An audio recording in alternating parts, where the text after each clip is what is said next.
والوقت قد ضاق، لكن والله ليست فرحة أهل الجنة في دار الأفراح لا في خمرها ولا عسلها ولا لبنها ولا ثمرها ولا حورها ولا ثيابها ولا ذهبها ولا حريرها، ولكن فرحة أهل الأفراح فيها في مجاورة نبينا صلى الله عليه وسلم أولا، في أن تجاور الحبيب المصطفى والنبي المجتبى، في أن تتردد عليه، وكلما حقق الإنسان اتباع السنة كلما كان أقرب إليه.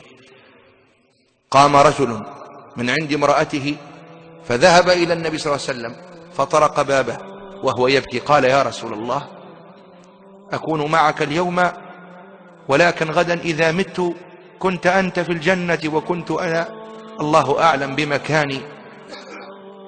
فنزلت الآية على الفور: ومن يطع الله والرسول فأولئك مع الذين أنعم الله عليهم من النبيين والصديقين والشهداء والصالحين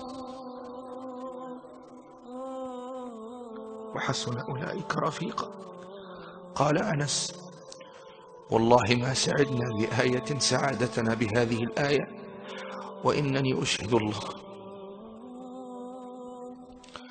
أنني أحب الله ورسوله وأبا بكر وعمر، وإن كنت لم أعمل بأعمالهم. اللهم اجعلنا معهم يوم القيامة. ثم أحبتي في الله، كرامة أهل بلاد الأفراح فيها تعظم وتفقم وتكبر إذا ما تجلى الجبار.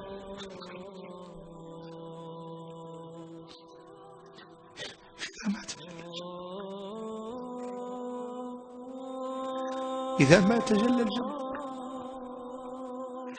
إذا تجلى الواحد القهار، إذا تجلى العزيز الغفار، إذا تجلى الباري تبارك وتعالى لعباده. والحديث رواه مسلم من حديث صهيب قال صلى الله عليه وسلم: ينادي الله يوم القيامة على أهل الجنة فيقول: يا أهل الجنة، إني قد رضيت عنكم فهل رضيتم عني؟ فيقولون: وما لنا لا نرضى وقد أدخلتنا الجنة وأنجيتنا من النار. قال: تمنوا علي. قالوا: وأي شيء نسألك يا ربنا؟ فيذهب الناس إلى العلماء فلا يجدون جوابا. قال: فبينما هم كذلك إذ كشف الله تعالى الحجاب فما أعطوا شيئا أحب إليهم من النظر إلى وجه ربهم. وقرأ النبي صلى الله عليه وسلم: للذين أحسنوا الحسنى وزيادة. قال: الحسنى هي الجنة، والزيادة هي النظر إلى وجه ربهم. لهم ما يشاءون فيها ولدينا مزيد. وجوه يومئذ ناظرة إلى ربها ناظرة. قال ابن القيم: ويتجلى الجبار لهم كل جمعة ويقرأ لهم القرآن.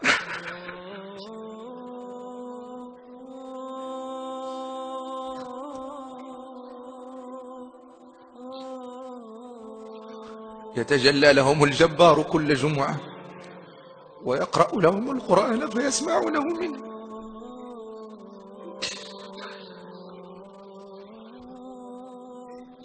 فهي لذائذ مستمرة ومتواصلة غير منقطعة. وأشكل على بعض أهل العلم أن أهل بلاد الأفراح لا يصيبهم فيها من الأحزان والأتراح، يوم أن قال الله لآدم عليه السلام: وإذ قلنا للملائكة اسجدوا لآدم فسجدوا إلا إبليس أبى فقلنا يا آدم إن هذا عدو لك ولزوجك فلا يخرجنكما من الجنة فتشقى إن لك ألا تجوع فيها ولا تعرى. قال القرطبي: يأكل أهل الجنة عن غير جوع ويشربون عن غير ظمأ، وإنما هي لذائذ متكررة ومتفاقمة. ثم بعد ذلك ينادى على أهل دار الأفراح ويقال لهم: يا أهل الجنة، فيرفعون رؤوسهم فإذا بكبش أملح قد وضع لهم بين الجنة والنار، فيقال لهم هل تعرفونه؟ فيقولون نعرفه، إنه الموت. فيؤمر به فيذبح بين الجنة والنار، وينادى عليهم يا أهل الجنة خلود بلا موت.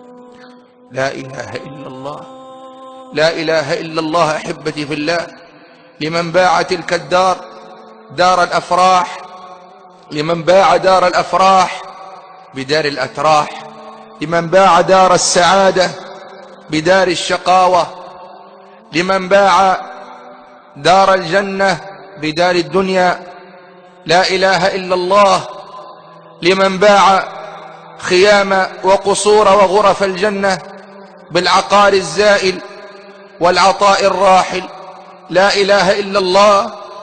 لمن باع خمر الجنة بأم الخبائث في الدنيا، لا إله إلا الله. لمن باع الحور العين بالسافلات الناقصات، لا إله إلا الله. لمن باع آخرته بدنياه، لمن باع آخرته بدنياه. فليست الجنة إلا لمن وحد الله، وليست الجنة إلا لمن أطاع الله، وليست الجنة إلا لمن استنى بسنة رسول الله، ليست الجنة لمن عصى الله، ليست الجنة لمن تمرد على سنة رسول الله، ليست الجنة لمن حارب أولياء الله، ليست الجنة لمن صد عن سبيل الله، ليست الجنة لمن ترك الصلاة، ليست الجنة لمن خلعت الحجاب، ليست الجنة لمن قضى شبابه وكهولته بين القؤوس والغانيات وتحدى رب البريات، ليست الجنة إلا لمن اتقى، تلك الجنة التي نورث من عبادنا من كان تقيا، تلك الجنة نورث من عبادنا من كان تقيا. إن المتقين في جنات ونهر في مقعد صدق عند مليك مقتدر. من خاف أدلج، ومن أدلج بلغ المنزل. ألا إن سلعة الله غالية، ألا إن سلعة الله الجنة. كل أمة